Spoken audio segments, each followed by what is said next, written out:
Hello everyone. तो कैसे हो आप लोग। आज की इस वीडियो में मैं अभी जो प्रैक्टिस मॉक पे लाइव टेस्ट आया हुआ है जो कि 21 एंड 22 को लाइव रहेगा, उसका मैं सॉल्यूशन लेके आया हूँ।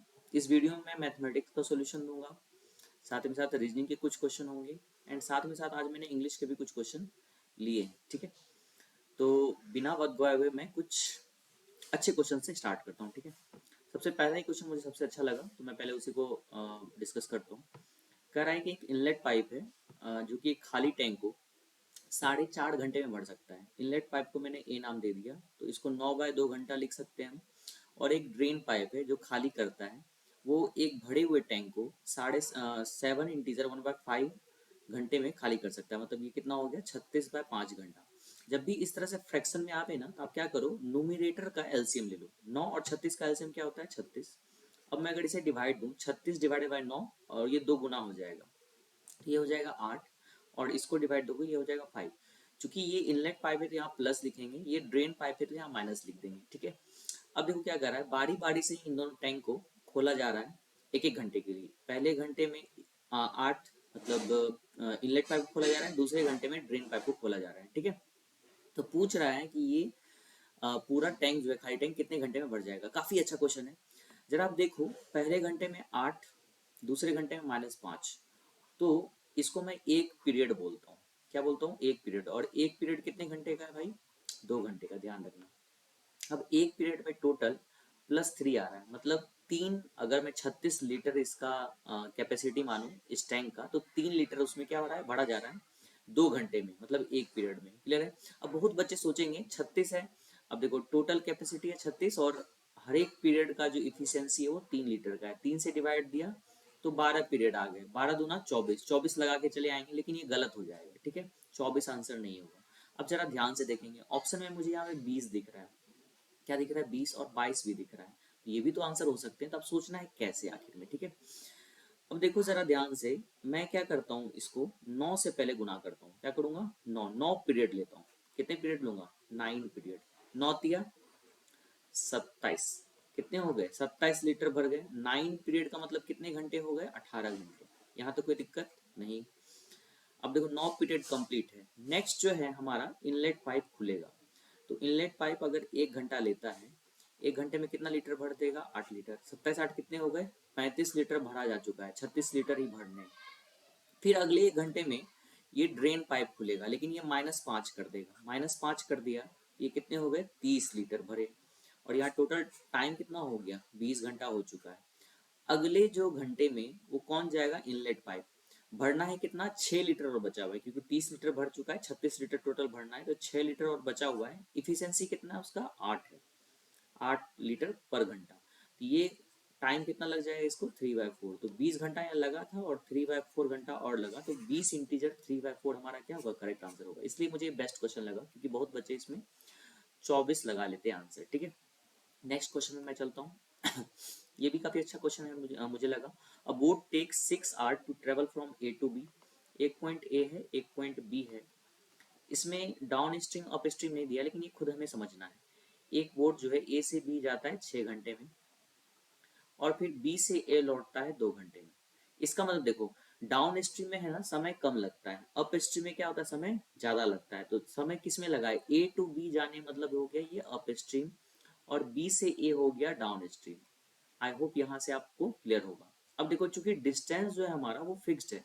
जब भी डिस्टेंस हमारा फिक्स होता है, तो हम लोग एस बराबर वी टी पढ़े होंगे। एस होता है हमारा डिस्टेंस। ठीक है, जैसे डिस्टेंस कांस्टेंट होता है, तो टाइम और स्पीड जो होता है एक दूसरे का इनवर्स प्रोपोर्शन होता है। ठीक है, तो यहाँ मैं लिखूंगा upstream by down stream.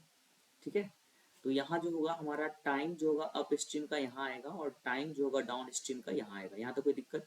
अब अप स्ट्रीम को हम लोग क्या लिखते हैं, u प्लस भी, सॉरी u माइनस भी अप स्ट्रीम को। और डाउन, एक सेकेंड, और डाउन स्ट्रीम को क्या लिखते हैं हम लोग, u प्लस भी। u जिसमें हो जाएगा बोट का स्पीड, और v क्या हो जाएगा, स्ट्रीम का स्पीड। राइट। अब देखो इधर टाइम जो है डाउन स्ट्रीम में 2 घंटे लगे हैं, और अप स्ट्रीम में कितने घंटे लगे हैं, 6 घंटे। अब हमें या तो क्रॉस मल्टीप्लीकेशन कर दो, या कंपोनेंटो डिविडेंडो कर दो, कुछ भी कर सकते हो। क्रॉस मल्टीप्लीकेशन करता हूँ मैं, 6u माइनस 6b बराबर 2u प्लस 2b। अगर आपको इस मतलब वीडियो काफी स्लो लग रहा है, मैं स्लो बोल रहा हूँ, तो आप वीडियो को 1.5 या 1.25 की स्पीड पे देख सकते हो, ठीक है, जिससे कि आपका टाइम बच सके। तो 6u में से 2u गया 4u, और 6b अगर उधर चल जाएगा तो 8v। तो u अपॉन v हमारा क्या आ गया, 2/1। पूछा क्या है वो देख लेते हैं। Find the ratio of speed of boat, sorry, find the ratio of speed of stream, पहले स्ट्रीम का स्पीड आ रहा है, मतलब v पहले पूछा है, u बाद में पूछा है, तो वो 1:2 क्या आ गया, 2 हमारा आंसर। फर्स्ट ऑप्शन करेक्ट होगा। नेक्स्ट पे चलता हूँ मैं। ये भी क्वेश्चन काफी अच्छा है। 35 men working together can earn इतना as wages in 42 days। If wages of each women is double then that of each man, then find the number of women who can earn rupees इतना while working together for इतना days. अब देखो बहुत ही अच्छा question है ये, इसे बहुत बच्चे गलती करेंगे, लेकिन ऑप्शन ही ऐसा दिया है। मैं यहाँ रहता ना तो मैं आगे बताऊंगा, जब इसका आंसर दूंगा ना तब मैं बताऊंगा कि मैं अगर इस जगह पे रहता तो मैं ऑप्शन क्या देता, ठीक है। सबसे पहले हम लोग एक फॉर्मूला जानते हैं, MDH/W, ठीक है। यहाँ पे या तो आप लोग वेजेस समझो, या फिर आप लोग यहाँ पे वर्क समझो। वर्क कितने हैं, एक काम है, दो काम, कुछ भी हो सकता है। M for man, D for days, H for hour, W for work या वेजेस, ठीक है। हम लोग ये M1D1H1 बाय W1 बराबर M2D2H2/W2 यही पढ़ते हैं ना हम लोग। लेकिन इसमें एक चीज ध्यान रखना है, जो भी हम लोग यहाँ पे मैन जो लेते हैं ना, तो इस फॉर्मूला को लगाने वक्त मैन की जो इफिशियंसी होती है ना वो सेम होती है। मतलब मान लो पहले 20 आदमी का, जो भी हर एक आदमी का इफिशियंसी होगा, मान लो इधर हम लोग 32 आदमी रखते हैं, तो उस 32वां आदमी का जो इफिशियंसी ना हर एक का, वो पहले वाले के सिमिलर होना चाहिए, तभी हम लोग ये फॉर्मूला अप्लाई करते हैं। लेकिन यहाँ पे हर एक वुमेन जो है ना उसका वेजेस डबल है। अब विमेन का वेजेस डबल होने का मतलब क्या हो गया कि विमेन का इफिशियंसी जो है मैन की इफिशियंसी से ज्यादा है इस काम में। अब सोचोगे ऐसा कौन सा काम है, ऐसा बहुत सारा काम है जो वुमेन कर सकती है अच्छी, और मैन अच्छा नहीं कर सकते, सुई धागा का काम, लाइक इस तरह का काम, ठीक है। फिजिकल वर्क मानता हूँ मैं मैन अच्छा करते हैं। अब देखो मैं वही पे यहाँ पे अच्छे से बता रहा हूँ क्या है। 35 मैन थे ना, एम की जगह मैंने 35 रख दिया। ये 42 दिन काम कर रहे थे। घंटा नहीं दिया है, आवर्स नहीं दिया है, तो आवर्स की जगह पे कुछ नहीं देना है। और वेजेस कितना लिखूंगा मैं, 11,760, कोई दिक्कत नहीं। अब देखो जरा, विमेन जो है, नंबर ऑफ विमेन पूछा गया, तो यहाँ मैं थोड़ी देर के लिए डब्ल्यू लिखता हूँ, कोई दिक्कत नहीं। नंबर ऑफ विमेन, ये 16 दिन तक काम करेंगे। और ये जो हमारा देखो, जो वेजेस है हमारा वुमेन का, ये 5,376 है। ये कब है, जब हर एक वुमेन का इफिशियंसी जो है ना, या वेजेस जो है मैन से डबल है। क्योंकि ये फॉर्मूला तभी अप्लाई होगा जब यहाँ वुमेन और मैन का इफिशियंसी सेम हो, या फिर वेजेस सेम हो। तो वेजेस सेम करने के लिए अगर मैं हर एक वुमेन का वेजेस इस मैन के बराबर करूँ, उसको मुझे 2 से डिवाइड देना पड़ेगा, ठीक है। थोड़ा पेचीदा है समझने में, लेकिन ध्यान से अगर सोच के अगर लिखोगे, इसको देखोगे, समझ जाओगे आप मैंने यहाँ पे क्या किया है, ठीक है। अब यहाँ से जो विमेन निकलेगा ना, तो वो एग्जैक्ट नंबर ऑफ विमेन निकल जाएगा, ठीक है। अब इसको सॉल्व करते हैं हम लोग फटाफट। 2 से इसको काट सकते हैं हम लोग, 2 दूना 4, 2 छुके 12, 2 अठे 16, 2 अठे 16, 16 से ये काट सकते हैं इसको, 16 एकम 16, 16 एकम 16, 10 उसमें गया, 16 छुके 96, 96 और 12, 16 अठे 128, यहाँ से कट गया।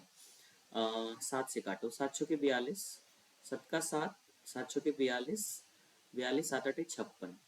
अब देखो ये 10 बार में इससे कट जाएगा यहाँ पे।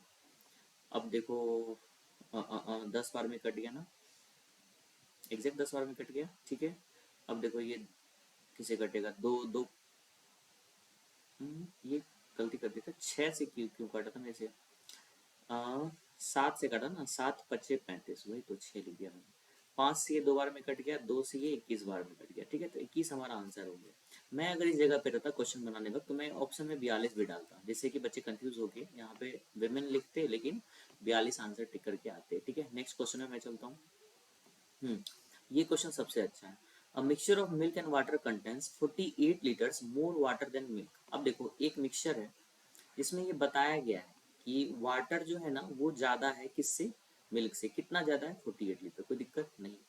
अब इसी मिक्सचर में 12 लीटर मिल्क भी डाला गया है और 12 लीटर वाटर भी डाला गया है, जिससे कि मिल्क जो है अब 37% ऑफ द मिक्सचर हो गया। मिक्सचर में जो भी क्वांटिटी होगा उसका 37.5% जो है अब मिल्क है। कब है ये, 12 लीटर मिल्क और 12 लीटर वाटर मिलाने के बाद है, पहले नहीं, ठीक है। Find the original quantity of milk in the mixture. ऐसे क्वेश्चन में क्या करो, आप पीछे से मूव करो। 37.5% को अगर फ्रैक्शन में चेंज करोगे तो शायद ये 5/8 आता है। नहीं पता है फटाफट निकालो, पॉइंट उड़ा 10 गया, परसेंटेज हटाए 2 जीरो आया, 25 से काटो, 25 से कम 25, 12, 125, 25, 125, 25 चौके 100, 5 दिया 15, 5 अठे 40, सॉरी मुझे भी थोड़ा कंफ्यूजन, 3/8 कितना है 3/8। इसका मतलब 8 लीटर में 3 लीटर हमारा क्या होगा, मिल्क होगा, और 5 लीटर हमारा क्या होगा, वाटर होगा। पहले से पता है कि वाटर ज्यादा है मिल्क से, यहाँ पे क्वेश्चन में दिया है in a mixture of milk and water contents 48 litres more water than milk, मतलब मिल्क हमारा 5x होगा, और सॉरी मिल्क हमारा 3x होगा, वाटर हमारा 5x होगा। यहाँ तक क्लियर है। अब क्या करते हैं, ये जो हमारा रेशियो है ये कब रेशियो है, ये 12-12 लीटर मिलाने के बाद। अब ओरिजिनल मिक्सचर लाने के लिए दोनों में 12-12 लीटर घटा देते हैं, तो ये जो हमारा 3x-12 और ये 5x-12 जो आया, ये ओरिजिनल मिक्सचर आया।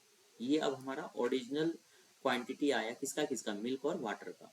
अब यहाँ दिया है कि वाटर जो है मिल्क से 48 ज्यादा है, तो इन्हीं दोनों का डिफरेंस जो है ना वो 48 है। इन दोनों का डिफरेंस करोगे 12-12 तो वैसे भी हट ही रहा है, 5x में से 3x गया 2x, यही 2x जो है 48 के बराबर है, तो x बराबर कितना हो गया 24 लीटर, x बराबर 24।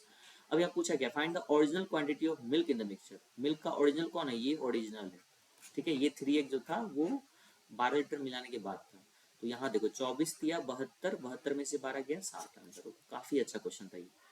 नेक्स्ट पे चलता हूँ मैं। The radii of two circle which do not touch each other are 10 centimeter and 7 centimeter, while the length of direct common tangent is 4 centimeter. Find the distance between the centers of the two given circle.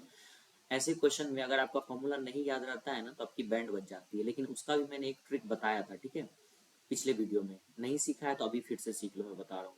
छूटेगा तो देखो, ये question कभी छूटता नहीं है मेरा, मुझे फॉर्मूला नहीं भी याद रहता है ना, वो root under C1 C2 square minus R1 plus R2 का स्क्वायर या R1 माइनस R2 का स्क्वायर, वहां मैं हमेशा कंफ्यूज होता हूँ कि वहां पे R1 प्लस R2 स्क्वायर होता है या R1 माइनस R2 स्क्वायर। तो उससे बचने के लिए क्या करो, एक सीधा लाइन खींचो, सबसे पहली बार खींच लिए, अच्छे सीख लो। उसके बाद दो सर्किल है जो दोनों एक दूसरे को टच नहीं कर रहा, और एक बड़ा सर्किल एक छोटा सर्किल है, तो यहीं पे क्या करो, एक बड़ा सर्किल बनाओ, ऐसे बना लिया, छोटा सर्किल बना दो, दोनों एक दूसरे को टच नहीं कर रहा हो। क्लियर है, हमेशा ऐसा ही करना, एक सीधा लाइन खींचना है, टेढ़ा मेढ़ा लाइन मत खींचना भाई। उसके बाद देखो डायरेक्ट कॉमन टेंजेंट जो है उसका लेंथ 4 दे दिया है, ठीक है। अब देखो यहाँ से वर्टिकली एक रेडियस खींचो जो कि दिया है 10, और यहाँ से वर्टिकली एक रेडियस खींचो जो कि दिया है क्या 7। देखो कभी गलती नहीं होगा, तुरंत क्वेश्चन बनेगा। हमें ये पूछा है, ये निकालना है, राइट। क्या करो, ये जो डायरेक्ट कॉमन टेंजेंट है ना, इसी के पैरेलल एक लाइन यहाँ से आपको खींचना है जो कि छोटे वाले के सेंटर से मिल रहा है। अब ये 4 है तो ये भी कितना होगा 4। अच्छा ये पूरा 10 था, ये पूरा 7 है, 10 में 7 गया 3, ये 7 हो गया, तो 3 4 तो ये कितना हो गया 5, तो इन दोनों सेंटर के बीच का डिस्टेंस 5। ऐसे बनाओगे ना, जिंदगी में कोई भी क्वेश्चन गलत नहीं होगा इस टाइप में, डायरेक्ट कॉमन टेंजेंट या इनडायरेक्ट कॉमन टेंजेंट में, ठीक है। रट लो इसको, इसका मेरे से अच्छा मेथड कोई बता ही नहीं सकता है। मैं आपको दिखाता हूँ कैसे। देखो ये पहले क्या करो, कॉस स्क्वायर को इधर भेज दो, पूरा देख लेना, उसके बाद सोचना मैंने क्या सिखाया है यहाँ पे, ठीक है।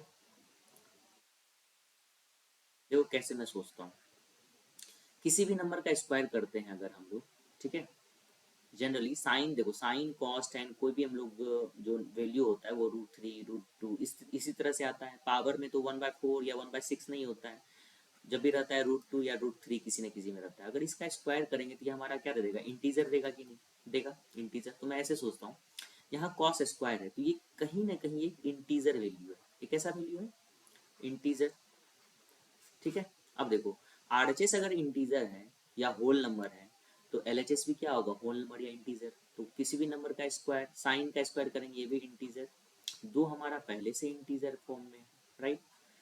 या रैशनल नंबर बोलो, इंटीजर नहीं छोड़ के रैशनल नंबर बोल सकते हैं, ठीक है। हमारा राइट साइड है हमारा रैशनल नंबर, तो एलएचएस भी हम लोग क्या बोलेंगे, रैशनल नंबर। तो यहाँ स्क्वायर है तो रैशनल नंबर, दो भी हमारा रैशनल नंबर है, इसको भी रैशनल होना पड़ेगा, क्या होना पड़ेगा, रैशनल। साइन थीटा का कौन सा ऐसा वैल्यू है जो कि रैशनल है, साइन 0 0 होता है तो 0 डिग्री हो सकता है, ठीक है। साइन 30 1/2 हो सकता है तो 30 डिग्री हो सकता है। साइन 45 1/√2 होता है तो 45 तो ऐसे गया। साइन 60 √3/2 होता है वो भी ऐसे गया। साइन 91 होता है तो 90 डिग्री भी हो सकता है। 0 90 30 में से देखो, यहाँ थीटा का जो रेंज है वो 0 से 90 तो है, लेकिन यहाँ पे इक्वल का साइन है ही नहीं, इसका मतलब एक ही वैल्यू बचा 30 डिग्री। देखो मुझे बताने में काफी टाइम लगा, मुझे सोचने में टाइम नहीं लगा था कि ये मैंने देखा रैशनल, ये रैशनल, ये भी रैशनल, तो ये भी रैशनल होगा। रैशनल कब होता है, साइन 30 डिग्री, 30 डिग्री, सीधे यहाँ 30 डिग्री पुट करके आंसर निकालो। अदरवाइज को आप सॉल्व करते और आपको एक क्वाड्रेटिक इक्वेशन सॉल्व करना पड़ता, ठीक है। या फिर अलग अलग वैल्यू पुट करके चेक करते हो। तो मैं वैल्यू बिना पुट किए हुए समझ जाता हूँ 30 डिग्री होगा, 60 डिग्री होगा या 45 होगा, ठीक है। अब यहाँ पे आप 30 रखोगे तो cos 60 हमारा होता है 1/2 माइनस 33 या 90 साइन 90 होता है 1 प्लस cos x 60 होता है हमारा 2/√3। इसको सॉल्व करोगे तो ये हो गया कट के -1/2, ठीक है। अब यहाँ देखो ये 2√3 हो गया, 4 -√3, देखो कहाँ पे 4 -√3/2√3। आई होप ये अच्छा लगा होगा आपको, ठीक है। नेक्स्ट पे चलता हूँ मैं। ये भी मुझे अच्छा लगा इसलिए मैं इसको पहले बता रहा हूँ। यहाँ पे एक चीज सीखने वाला है, जब भी यहाँ पे लगातार 2 या 3 बार ये डिवाइड का साइन आ जाए तो हम लोग कैसे करते हैं। इसको कुछ मत करो, एक ही साथ सभी को आप मल्टीप्लीकेशन में चेंज करो। अगर इसको मल्टीप्लीकेशन में चेंज किया तो 1/27 हो गया, तुरंत यहाँ इसको भी मल्टीप्लीकेशन में चेंज कर दो आप लोग। क्लियर हो गया यहाँ पे। चलो इसको मैं बाद में यहाँ पे लिखता हूँ, ठीक है। 27 दिया 81, 3 दूना 6, 6 से 6 कट गया, बचा 1, 1 प्लस 899 900, 900 डिवाइडेड बाय है तो इसको हम लोग देखो डिवाइडेड बाय 45% ऑफ, इतना तो ऑफ का काम तो पहले होगा इसलिए इसको एक साथ हम लोग लिख सकते हैं। और डिवाइडेड बाय 45% ऑफ 1000 मतलब 450 हो गया, तो कट के 2 हो गया, आपकी पावर में 5 है तो मतलब 32, ठीक है। नेक्स्ट पे चलता हूँ मैं। अब सारे क्वेश्चन बहुत ज़्यादा हार्ड नहीं है, ईजी है, तो फटाफट में बताता हूँ। एक हमारा कोन है, ठीक है, जिसका स्लैंट हाइट 13 है और रेडियस 5 है, तो हाइट हमारा क्या हो जाएगा 12। अब कह रहा है एक सिलेंडर है जिसका रेडियस 7 है। अब एक सिलेंडर है जिसका रेडियस हमारा क्या है 7 है और हाइट जो है ना इसी के हाइट के बराबर, इसका हाइट क्या है 12 है। तो पूछ रहा है कर्व सरफेस एरिया, तो 2 पाई आर और एच, साथ साथ कट गया। 11 का मल्टीपल ढूंढ लो या यूनिट डिजिट से चेक करो, 2 दूना 4 दूना 8, यूनिट डिजिट 8 यही दिख रहा है, तो यही हमारा आंसर होगा। नेक्स्ट पे चलता हूँ मैं। If the area of two similar triangles are in the ratio, area का रेशियो का जो रूट होता है ना वही हमारा साइड का रेशियो होता है, ठीक है। तो ये 14/25 आ गया। नेक्स्ट पे चलता हूँ मैं। 65 एक्स का वैल्यू हमें निकालना है, एक्स का वैल्यू दिया है 4 तिया 12 1 13, तो यहाँ 13 हो गया और 3 ऊपर चल गया, तो 6/13 इधर हो गया, उसमें 65 से गुना करो, 13 पचे 65, 6 5 30। नेक्स्ट पे चलता हूँ मैं। यहाँ देखो इसमें 5 कॉमन करोगे तो y प्लस 1/y हो जाएगा 11/5, स्क्वायरिंग कर दो बोथ साइड y, तो ये हो जाएगा देखो क्या, ये जिसका वैल्यू निकालना है वो पहले आ जाएगा, तो उसको मैं वाट मान लेता हूँ, प्लस 2ab तो 2 आ जाएगा, यहाँ 121/25, 2 को इधर घटाओ 50 घट जाएगा, 121 माइनस 50/25, तो घटाओ 1 71, 25 दूना 50, 2 इंटीजर 21/25, ठीक है। नेक्स्ट पे चलता हूँ मैं। By selling 12 articles, sorry selling price of 12 articles, 12 गुना एस पी बराबर 13 गुना सी पी, तो S P by C P इधर लिखो, 13/12 इधर लिख दो, कोई दिक्कत। तो लाभ कितने का हो गया, एक का, सी पी हो गया 12 गुना 100%, तो हमारा प्रॉफिट हो जाएगा 12/96, 8 गुना 1/3%, याद होना चाहिए। A policeman chasing a thief 0.5 kilometre behind the thief, एक पुलिसमैन है जो कि 0.5 किलोमीटर दूर है। The speed of thief is 80% of the speed of policeman, 80% होता है क्या है 4/5, अगर ये पुलिस का स्पीड होगा तो ये थिप का स्पीड हो जाएगा। ऑब्वियसली पुलिस और चोर के केस में पुलिस का स्पीड हमेशा ज़्यादा ही दिया रहता है, ठीक है। तो ये 5 होगा तो ये 4 हो जाएगा। अब देखो distance is equal to speed, relative speed क्या हो जाएगा, पुलिस का स्पीड माइनस थिप का स्पीड इंटू टाइम। टाइम 12 है, इसको घंटा में लिखो। अच्छा मैंने घंटे में क्यों चेंज किया, सेकंड में क्यों चेंज नहीं किया, क्योंकि आप पूछा गया है speed of thief in kilometre per hour, तो ये देखो ये पहले किलोमीटर में था, इसको मैंने पहले से किलोमीटर में ही मान लिया, और यहाँ टाइम मिनट में था, इसको घंटे में मान लिया, तो 12 पंचे 60, 5 इधर गुना हो जाएगा, तो बचे 25 2.5, एक्स बराबर हो गया 2.5। पूछा क्या है थिप का स्पीड, थिप का स्पीड क्या है 4x, तो 4 से गुना कर दो, 25 चौके 100 मतलब 10। नेक्स्ट पे चलता हूँ मैं। कॉसेक होता है हमारा h/p, तो h का वैल्यू 25 है, p का वैल्यू 7 है, सेक होता है h/b, तो ऊपर तो 25 ही आने वाला है, ऊपर 25 देखो एक ही जगह यही है, ठीक है। नेक्स्ट पे चलता हूँ मैं। देखो यहाँ पे sine theta plus sine square theta 1 होता है, इसको तो रट्टा मार दो 1 आंसर होगा, फिर भी जिसको नहीं पता है तो वो यहाँ देख लो, साइन थीटा का वैल्यू निकालो, साइन स्क्वायर को उधर भेजो, तो ये हो जाएगा 1 माइनस साइन स्क्वायर थीटा मतलब कॉस स्क्वायर थीटा, कोई दिक्कत। अब इसका वैल्यू निकालना है, इसमें पहले कॉस स्क्वायर थीटा को कॉमन करते हैं, तो यहाँ बच जाएगा 1 प्लस कॉस स्क्वायर थीटा। अब कॉस स्क्वायर थीटा की जगह पे साइन थीटा पुट कर सकते हैं कि नहीं कर सकते हैं, sine theta plus 1 by sine theta. अब अगर मैं गुना करता हूँ तो ये हो जाएगा sine theta plus sine square theta, तो इसको सॉल्व करने से फिर से हमें ये आ गया, और इसका वैल्यू हमें पहले से गिवन है क्या है 1, तो हमारा आंसर 1 होगा। नेक्स्ट पे चलता हूँ मैं। द ग्रेटेस्ट 6 डिजिट नंबर इतना which is divisible by 22 but not divisible by 5, 5 से डिविजिबल कौन होता है? जिसके लास्ट में या तो 0 हो या तो 5 हो। तो ये तो पहले गया, कोई दिक्कत नहीं लास्ट में, क्योंकि 0, क्योंकि डिविजिबिलिटी 5 से नहीं होना चाहिए। 22 से डिविजिबल होने का मतलब 11 और 2 से, दोनों से कटना चाहिए।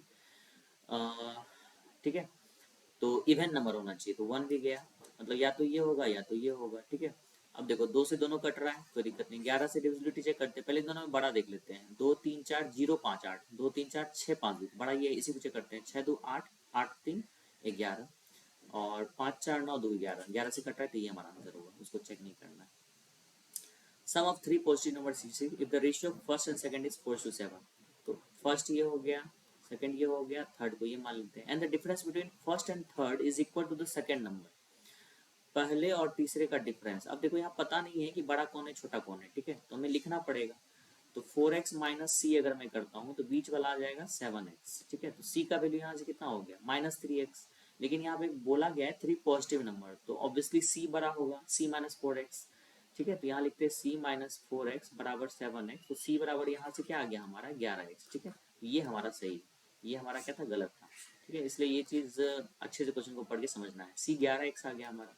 अब तीनों का सम 11 7 18 4 22, तो 22x बराबर 66, तो x बराबर 3 हो गया। तो थर्ड नंबर 11 या 33। नेक्स्ट पे चलता हूँ मैं। What is the ratio of total number of male student to that of female student who opted for biology in school A and D together?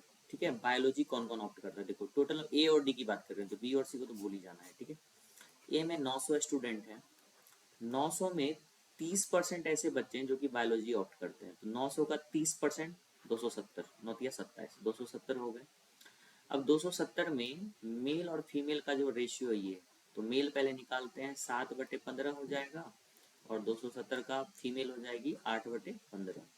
तो 15 से तो कटना चाहिए, 15 कम 15, 15 8 120, ठीक है। 18 7 136, ये हो गया मेल हमारा। फीमेल इधर निकाल लेते हैं, ये तो 18 बार में कट जाएगा, 18 8 144, यहाँ तो कोई दिक्कत नहीं। अब 800 का 18%, 18 8 44, 44 का मेल हो जाएगा 5/12, और फीमेल हो जाएगी 7/12। 12 12 44, 12 7 84, और 12 पंचे 60, 60 इधर जोड़ो भाई, 6 9 1 196। फीमेल कितनी हो जाएगी ये देख लो, 84 इसमें जोड़ दो, 8 4 12 के 2 4 4 8, 4 4 8, 8 4 12 2 बाकी 1, 228। 16 से काटते हैं, देखते हैं 16 से नहीं 8 से काटते हैं, 8 दूना 16, 8 से नहीं कटेगा, 4 से काटते हैं भाई। 4 4 4 4 4 चौके 16, 4 9 36, ठीक है। पता नहीं क्या आएगा, 4 पंचे 20, 4 7 28, तो कट ही नहीं रहे, तो 49:57 आ गया। 57, 38 38 दिख रहा है, 38 19 दूना 38 57, मतलब अगर मैं इसे 2/3 से गुना करूँ, 196 ठीक था ना ये, 6 9 15 एकम 15 12 15 8 120, 18 7 126 ही होता है, सॉरी, 6 6 2 8 186, 186 को 4 से काटो, 4 4 चौके 16, 4 से तो कट भी नहीं रहा है, 2 से काटते, 2 9 18, 2 9 18, 2 9 18, 2 9 18, और 2 3 6 93। अब 2/3 से, ठीक है, ये कट गया 3 से 31 बार में, ये कट गया 19 बार में, ठीक है। 2 से 2 भी तो कट गया, 31:19, ये भी नहीं है। मैंने लगता है कुछ मिस्टेक कर दिया, फिर से इसको करता हूँ, ठीक है। 1 मिनट वेट। अच्छा क्वेश्चन है, ऐसे क्वेश्चन में अगर एग्जाम में फंसो तो भाई छोड़ के आगे बढ़ जाना, इसको सही करने की जरूरत नहीं है, मैं बता रहा हूँ इसलिए मैं दोबारा करता हूँ, ठीक है। दर पर में कभी कभी मिस्टेक तो होता ही है। नेक्स्ट जो यहाँ हुआ, ए और डी लगातार दोनों में परसेंटेज ऑप्टेड फॉर बायोलॉजी, ठीक है। चलो मैं करता हूँ।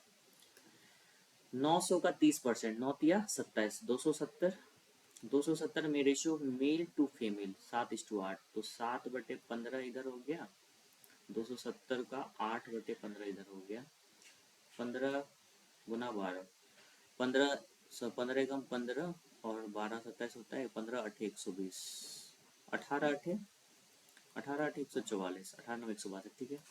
ये 18 बार में कटा, 18 7 18 से 108, 108 18 126, ठीक है। 18 8 144, ठीक है। 144 का 5/12, 12/44 से 12 पंचे 60, मतलब हो गया 6 8 186 मेल हो गए।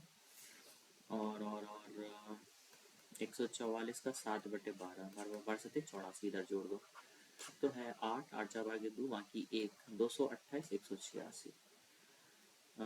4 से कटेगा क्या? नहीं, 4 4 4 से नहीं कट रहा है। तो 8 14 15 3 से पहले काटते भाई। 4 से 3 से काटते, 3 नंबर 18, 3 दूना 6 और 3 7 21, 3 6 18।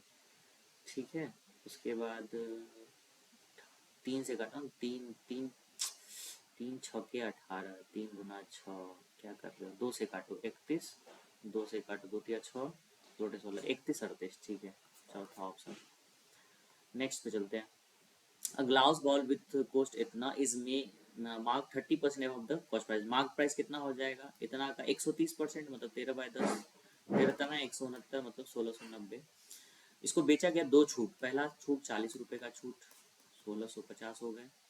और दूसरा छूट 6% का, मतलब फाइनल सेलिंग प्राइस हो गया 94/100। 10 से 0 कटा, 5 दूनी 10, 5 तिया 15, 5 तिया 15, फिर 2 से काटो इसे, 2 चौके 8, 2 सत्ते 14, 47 गुना 33, 7 तिया 21, 4 तिया 12 2 14, 141, 141 दोबारा लिखेंगे, 1 5 5 1। फायदे कितने का हुआ? 1300 का खरीद था और 1551 हो गया, 251 का फायदा हो गया। ठीक है, नेक्स्ट पे चलता हूँ मैं।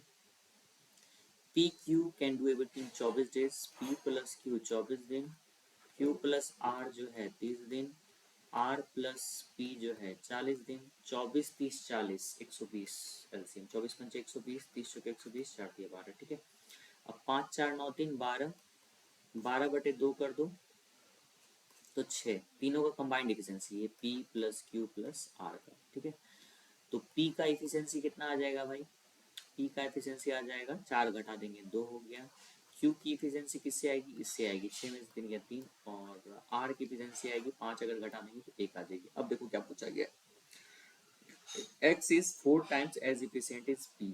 तो x हो गया एफिशिएंसी 8, y जो है half is efficient of q, तो y हो गया 3/2, एंड z जो है 2.5 एज इफिशिएंट एज r, 2.5 मतलब हो गया 5/2। कोई दिक्कत नहीं। Determine the number of days required to complete the job by X Y Z together. Total work 120 बटे इन तीनों को जोड़ो। देखो 5 मतलब 2.5 और 1.5, मतलब हो गया 4 8 4 12, 10 दिन में कंप्लीट हो जाएगा काम। ठीक है, नेक्स्ट पे चलता हूँ। A and be started business by investing 8:9 ratio.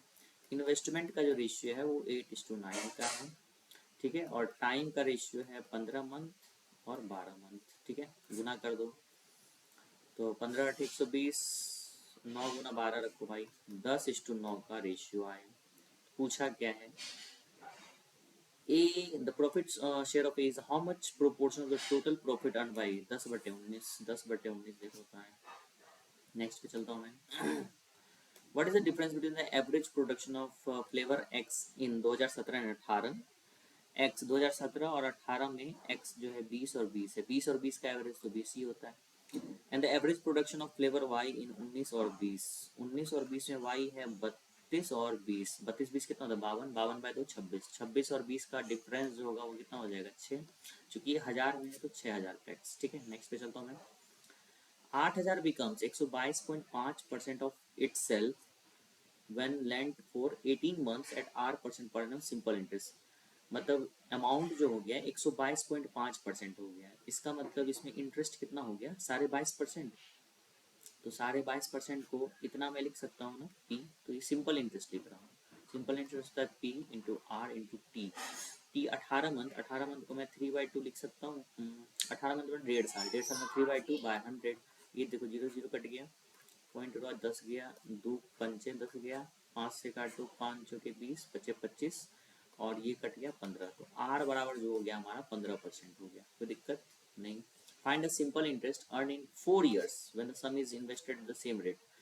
तो सिंपल इंटरेस्ट निकालना है, देखो 15 चौके 60% और 8 चौके 48, सीधे निकाले गुना करके। ठीक है, the salary of father mother daughter is 2:3:5। इसका रेशियो क्या होगा जब ये सैलरी 15%, 10%, 20% इंक्रीज होगा? 15% से इंक्रीज मतलब हो गया 115/100, 10% इंक्रीज हुआ मतलब 11/10, और 20% से इंक्रीज हुआ मतलब 6/5, 5 से 5 कट गया ये। पाँच से काटो 20, ये हो गया 23, ये हो गया 10 बार में, 10 से गुना कर दो सब में, तो 23, 33 और 7, 23, 33, 7। ठीक है, नेक्स्ट पे चलता हूँ मैं। In the given figure, O is the center of circle and ED is parallel to AC। ये जो O सेंटर है हमारा और ये इसके पैरेलल, ध्यान देना। सबसे पहले हम लोग क्या करें, ये हमें 70 दिया हुआ है तो पूछा है ये एंगल, ठीक है। सबसे पहले इसको मैं मिलाता हूँ थोड़ी देर के लिए। ये सेमी सर्किल बन रहा है क्योंकि ये हमारा सेंटर है तो AC हमारा डायमीटर हो जाएगा, ठीक है। ये देखो, अब ये 70 है तो पहले ये 70 हो जाएगा, भाई देख लो। मैं एक बड़ा सर्किल बना लेता हूँ तो मेरे ख्याल से दिख नहीं रहा होगा आप लोगों को, छोटा दिख रहा होगा, ठीक है। चलो, ये मैंने एक सर्किल बना लिया इस तरह से, ठीक है। ये हमारा ऐसे दिया हुआ है, डायमीटर है, ये हमारा ए है, ये हमारा सी है, इस तरह से कुछ बना हुआ है, ठीक है। ये इस तरह से बना हुआ है, तो मैंने पहले इसको ऐसे मिला दिया, और ये तो मिला हुआ था ही पहले से। अगर ये 70 डिग्री है तो ये भी हमारा क्या होगा, 70 डिग्री। ईसी जो होगा हमारा, ईसी ये हमारा इस कॉर्ड के द्वारा जो बना एंगल है 70 ठीक है। अब देखो जरा ध्यान से, ये सेमी सर्किल बन रहा है तो ये पूरा एंगल कितना होगा, 90। अब ट्रायंगल AEC में देखते हैं, 90 70, तो ये हमारा क्या हो जाएगा, 20। अब 20 ये है तो ये भी हमारा क्या हो जाएगा, 20। क्यों, क्या ये दोनों पैरेलल है तो अल्टरनेट इंटरएंगल्स एंगल हमारा 20 ही क्या हो जाएगा, करेक्ट आंसर। तो मैंने मैथ्स का सारा क्वेश्चन बना दिया, फटाफट में रीजनिंग और इंग्लिश को भी बता देता हूँ। इस क्वेश्चन में देखो, चौथा और दूसरा लेटर A और B, PQ FG, C के बाद D आना चाहिए, तो ये गया। F के बाद G आना चाहिए, भी गया। E के बाद F आना चाहिए, भी गया। E के बाद F यहाँ आना चाहिए, सही है, ठीक है। नेक्स्ट पे चलता हूँ। 1 2 3 4 5, 1 2 3 4 5 6 7 8 9 10 11 12 13 14 15 16 17 18 19 20। 24 है तो 6 का ग्रुप बना लो, 2 2 4 2 6, 2 2 4, सॉरी एक सेकेंड, 2 2 4 2 6, अरे यार 2 2 4 2 6, ठीक है। 2 2 4 1 2 3 4 5 6, 1 2 3 4 5 6, 1 2 3 4 5 6।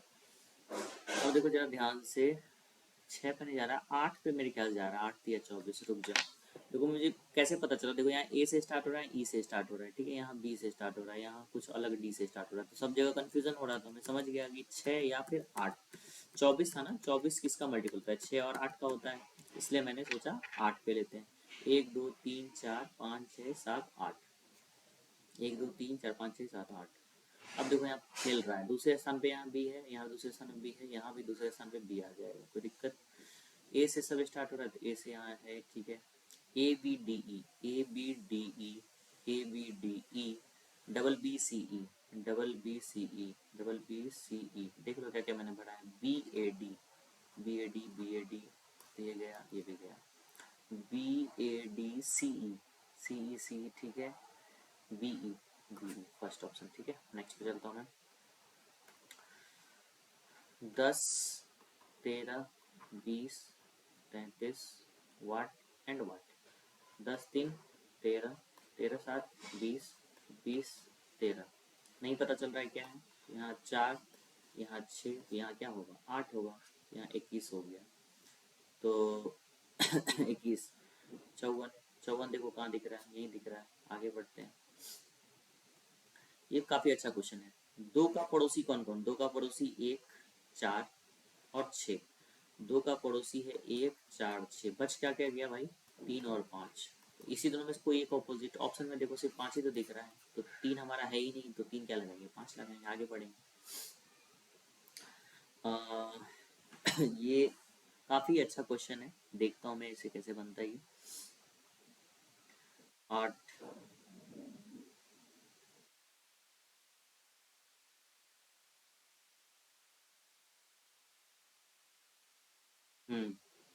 8 माइनस 3 गुना 4, 8 में हाँ कितना आ गया, 20। 15 माइनस 3 गुना 4, 48। सही क्वेश्चन था ये। नेक्स्ट पे चलता हूँ मैं।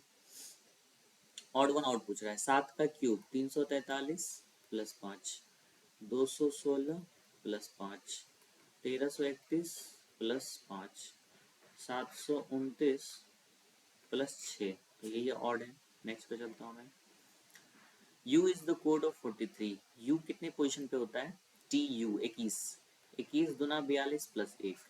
तो इन सबको पहले जोड़ लो, उसको 2 से गुना करो, 1 जोड़ लो। ठीक है, नेक्स्ट पे चलता हूँ मैं। 6 त्रिक 18 दुना 36, 5 चौके 20, 4 तिया 12, 5 चौके 20 दुना 40, 9 9 81 रह गया। ठीक है, नेक्स्ट पे चलता हूँ मैं। अपोजिट ऑफ ए, 2 और 3 जब कॉमन हो गए तो 1 का अपोजिट 6। ठीक है, नेक्स्ट पे चलता हूँ मैं। देखो यहाँ पे स्वीट्स और कुकीज़। स्वीट्स और कुकीज़ में देखो ऑल चॉकलेट्स, ऑल जहाँ रहता है ना और यहाँ सम है, तो ऑल सम को कैंसिल कर सकते हैं। सो स्वीट और कुकीज़ में सम स्वीट्स आर कुकीज़ या सम कुकीज़ आर स्वीट्स, तो पहला सही है। सम कुकीज़ आर चॉकलेट, यहाँ देखो यहाँ पे सम छिपा हुआ है, सम कुकीज़ आर चॉकलेट, ये भी सही है। सम चॉकलेट्स आर स्वीट्स, तो some chocolates are all chocolates are, sorry some chocolates, यहाँ देखो सम छिपा है, सम चॉकलेट्स आर स्वीट्स, ये भी सही है, ऑल सही है। नेक्स्ट पे चलता हूँ मैं।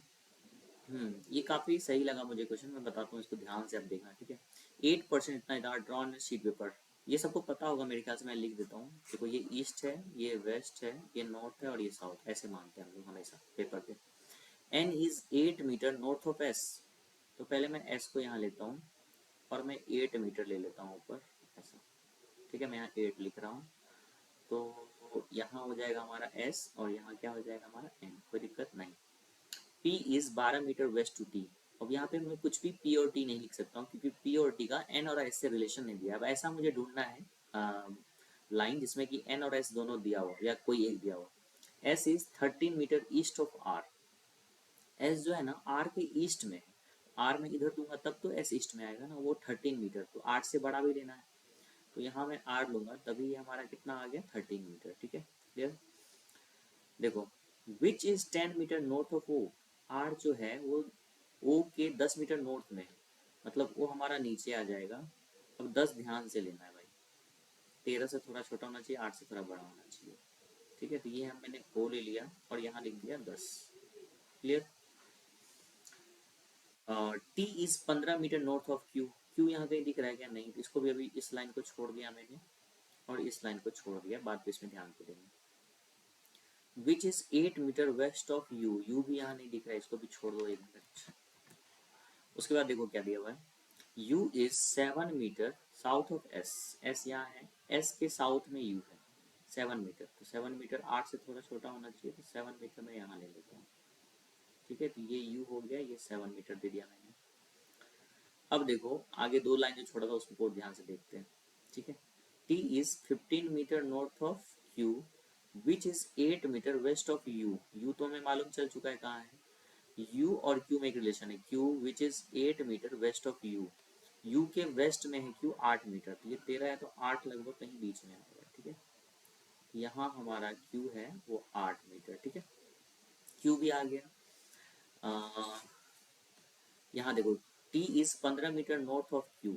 Q के नॉर्थ में 15, तो 7 इधर 8 इधर है, तो यहाँ पे हमारा T आ जाएगा N के सीधा सीधी। ठीक है, ये हमारा T है और ये हो गया हमारा 15 मीटर, कोई दिक्कत यहाँ तक? क्यों सीधा सीधी हुआ? देखो ये 7 ये 8 दोनों मिला के 15 होगा ना, यहाँ आ गया T। T भी आ गया। अब P और T में यहाँ देखो relation, P is 12 metre west of T। P के 12 मीटर इधर लेना है। देखो अच्छा ये पूरा 13 था, 13 में से 8 इधर गया, तो ये हमारा इधर 5 है और 12 लेना है तो 7 जाएगा इधर, राइट। 8 ये भी हो गया ना, ये 5 है और 12, तो 7 इधर और भगाना है इसको, तो लगभग हमारा जो है P जो है यहाँ आ जाएगा। ठीक है, और ये इधर कितना मीटर है? 12 मीटर। ठीक है, अब देखो पूछा है choose the one which is different. P और S, देखो P यहाँ पे है और S यहाँ पे डायगोनली एक दूसरे के हैं। ठीक है, मैं अलग कलर का पेन लेता हूँ, आई होप आप लोग को समझ में आ रहा होगा, काफी अच्छा क्वेश्चन था ये। P और S जो है जो डायगोनली है। ठीक है, R और Q देखो, R और Q भी डायगोनली है, एक लाइन में नहीं है। T और N देखो, T और N एक सीध में, एक लाइन में, डिफरेंट मुझे थोड़ा यही लगा। ठीक है, P और O देखो, P यहाँ है, O यहाँ है, सीधा लाइन में नहीं है, ये भी डायगोनली है। ठीक है, ये भी अलग है, ये भी अलग है, ये भी अलग है, सिमिलर थोड़ा, मतलब सबसे अलग हमारा T और N ही लगा जो कि एक लाइन में खड़ा है। ठीक है, इंग्लिश में चलते हैं। इंग्लिश का मैं टीचर नहीं हूँ, फिर भी मैं अपने हिसाब से जो मुझे सही लग रहा है मैं बता रहा हूँ, इससे मुझे आप जज मत करना कि मैं अच्छा है या खराब हूँ। मुझे आप मैथ्स से जज कर सकते हो कि मैं कैसा पढ़ाता हूँ, ठीक है। This book this book dash writing practice to preschools to help them learn to write dash of the English. सबसे पहले देखो दिस बुक का मतलब एक सिंगुलर बुक के बारे में बता रहा है, किसी एक बुक के बारे में बता रहा है। सिंगुलर के साथ सिंगुलर वर्ब आता है। सिंगुलर वर्ब हमारा क्या है, प्रोवाइड्स है। प्रोवाइड तो नहीं है, इस प्रोवाइडिंग इसलिए नहीं होगा क्योंकि बुक जो है कुछ ना कुछ हमें सिखाता है। सिखाता है, ता मतलब क्या हो गया, present indefinite tense, simple present tense जिसको बोलते हैं आप लोग, उसमें आईएनजी नहीं लगता है। कंटिन्यूअस टेंस, बुक हमें सिखा रहा है, क्या पहले नहीं सिखाता था या बाद में नहीं सिखाएगा, नहीं, वो हमेशा सिखाता है, एक आदत की तरह है, ठीक है। तो यहाँ पे हमारा सिंपल प्रेजेंट टेंस लगेगा, तो इसलिए प्रोवाइड्स होगा, प्रोवाइडिंग नहीं होगा, हैड प्रोवाइडेड नहीं होगा, क्योंकि ऐसा तो नहीं है कि बुक हमें पहले ही सिखाता था कोई चीज़ अब नहीं सिखाता है, ऐसा नहीं है ना, बुक हमेशा हमें सिखाएगा। तो प्रोवाइड्स होगा पहला का, ठीक है। नेक्स्ट क्वेश्चन में चलता हूँ मैं। This book provides writing practice to preschools to help them learn to write dash of the English alphabet। English alphabet का क्या होता है, लेटर्स होता है। इंग्लिश अल्फाबेट में फ्रेज या वर्ड्स थोड़ी बोलते हैं, लेटर्स बोलते हैं। एक लेटर तो नहीं सिखाता है, सारा लेटर्स सिखाता है, तो लेटर्स। नेक्स्ट पे चलता हूँ मैं। Directional arrows dash dash with the letters and numbers. Directional arrows, arrows का मतलब क्या हो गया, प्लूरल है, ठीक है। प्लूरल के साथ प्लूरल वर्ड, प्लूरल वर्ड मतलब गिव, सिंगुलर होता है तो गिव्स होता है, ठीक है। गिवन नहीं होगा, पास्ट फॉर्म नहीं है, गिविंग नहीं है क्योंकि ये कंटिन्यूस टेंस नहीं है, सिंपल पास्ट में सब जा रहा है। गैप हमारा पास्ट फॉर्म में लगता है, इसलिए गिव होगा, ठीक है। नेक्स्ट पे चलता हूँ मैं। Guide children writing dash and copying activities. देखो डैश, रीडिंग एंड राइटिंग पढ़े हो ना, रीडिंग एंड राइटिंग। तो एंड के साथ जब भी कोई दो चीज जुड़ा होता है, एंड को शायद हम लोग कंजक्शन करते हैं, कंजक्शन का एग्जैक्ट नाम नहीं पता है, लेकिन एंड एक कंजक्शन है। और कंजक्शन जब भी कोई दो चीज को जोड़ता है तो वो दोनों चीज सेम होते हैं, मतलब अगर इधर नाउन होगा तो इधर नाउन होगा, इधर नाउन होगा तो इधर भी नाउन होगा। कुछ एक्सेप्शनल भी है, जैसे कि food and lodging, food and lodging, तो इसको ध्यान रखना, ये एक्सेप्शनल है, ठीक है, नाउन में ये हमें पढ़ाया जाता है। लेकिन अदरवाइज एंड के साथ जब भी कोई जुड़ेगा दोनों सेम चीज। तो यहाँ पे कॉपिंग जो है एक जिरंड है, तो यहाँ पे एंड के पहले जो लगेगा वो भी जिरंड लगेगा, इसका मतलब यहाँ पे रीडिंग होगा, ठीक है, सॉरी ट्रेसिंग होगा, ठीक है। Tracing and copying activities encourage children to read and write letters and numbers dash to count as well as to count, but for yet यहाँ कुछ समझ में आ ही नहीं रहा है, तो एज वेल एज ही होगा, इसका एग्जैक्ट एक्सप्लेनेशन मेरे पास नहीं है, ठीक है। नेक्स्ट पे चलता हूँ मैं।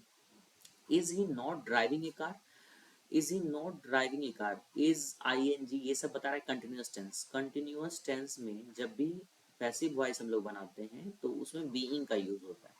तो ऑप्शन में देखो जरा, बीइंग सिर्फ यहाँ दिख रहा है और किसी में नहीं दिख रहा है, इसलिए यही आंसर होगा। नेक्स्ट पे चलता हूँ मैं। A lot of people still have family to fall off on for support, ठीक है। fall off मतलब शायद गिरना होता है, fall back on ये एक हमारा फ्रेजल वर्ब बोल लो या फिर एक फ्रेज बोल लो। ये होता है फॉल बैक ऑन मतलब निर्भर करना, डिपेंडेंट होना, ठीक है। तो यहाँ फॉल बैक ऑन लगना चाहिए। फॉल आउट फॉल डाउन का एग्जैक्ट मुझे याद नहीं है, अभी इंग्लिश थोड़ा मेरा कमजोर हो गया, मैं बहुत दिनों से पढ़ नहीं रहा हूँ इंग्लिश, ठीक है। चलिए यहाँ देखते हैं, इसका मुझे एग्जैक्ट अच्छे से पता नहीं है इसलिए मैं इसे डिस्कस नहीं करूंगा, सॉरी फॉर दैट। इसको देखते हैं। The times was a first newspaper, यहीं पे गलती हो गया, देखो फर्स्ट सेकेंड थर्ड फोर्थ इस तरह का कोई भी अगर सेंटेंस होता है, ठीक है, तो उसके पहले जो आर्टिकल होता है ना वो डिफिनेट आर्टिकल द लगता है।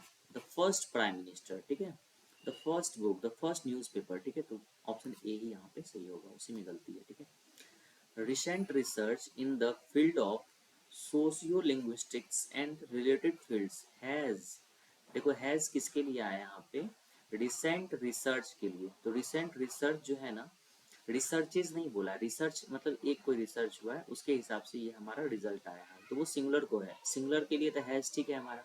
हैज के बाद सोड, यहीं पे एक गलती है।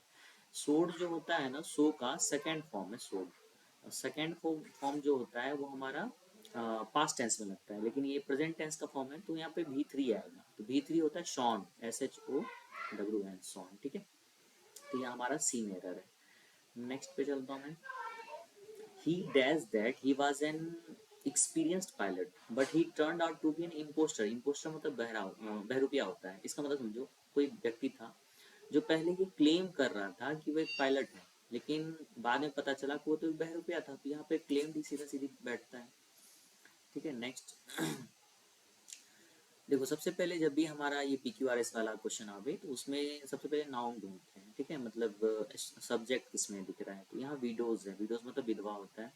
मच कंट्रोल नहीं, लिव्स भी एक मतलब सेंटेंस का फॉर्मेशन नहीं कर रहा है। किसके बारे में इसमें बात हो रहा है, विडोज के बारे में बात हो रही है, तो विडोज सबसे पहले एक्स आना चाहिए, तो ये तो हमारा हट गया। ठीक है, widows who were often allowed, जो पहले अलाउड थी। ठीक है, much control over their own lives. देखो, पहले अब लिव्स भी आ सकता है, पहले मच, तो पहले सोचना है यहाँ पे लिव्स लगाएंगे तो क्या आएगा। Widows who were often allowed lives were still restricted legally, much control over their own. देखो, ऐसे क्वेश्चन का बहुत ज्यादा लॉजिक नहीं, बहुत बार पढ़ के भी समझ में आता है। Widows who were often allowed much control over their own lives were still restricted legally. ठीक है, पहले जो विडोज को जो फ्रीडम मतलब कंट्रोल था उसके ऊपर, वो वर स्टिल रिस्ट्रिक्टेड लीगली, उस समय भी वो क्या था, रिस्ट्रिक्टेड था लीगली। ठीक है, तो इस हिसाब से हमारा XYZ ही बन रहा है, हमारा फर्स्ट ऑप्शन ही होगा। ठीक है, ये तो बहुत इजी है। In Sweden people under the age of 18 are not allowed to purchase five. XYZ बहुत इजी था।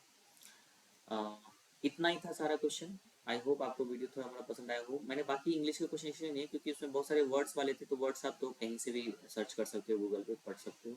कुछ एक दो क्वेश्चन PQRS वाला था, मेरे पास उतना टाइम नहीं था, काफ़ी लंबा वीडियो बन जाता, इसलिए मैंने उसे छोड़ दिया और मैंने उसे ध्यान से पढ़ा भी नहीं। ठीक है, क्या था नहीं था। रीजनिंग के मैंने बहुत सारे क्वेश्चन छोड़ दिए इसलिए क्योंकि बहुत ईजी थे, वो कोई भी कर सकते हैं। ठीक है, और जो क्वेश्चन मुझे ठीक लगे वो मैंने करा दिए। मैं चूंकि इस चैनल पे मैथ्स ही पढ़ाता हूँ, मैथ्स का टीचर हूँ, इसलिए मैंने मैथ्स का सारा क्वेश्चन लिया था। आई होप ये वीडियो आपको काफ़ी पसंद आया हो। अगर आपको वीडियो अच्छा लगा तो प्लीज़ लाइक कर दें, शेयर करें अपने दोस्तों के साथ, एंड अगर आपने सब्सक्राइब नहीं किया तो प्लीज़ सब्सक्राइब कर लें। और thank you very much for watching this video till the end. Thank you, have a nice day. Thank you.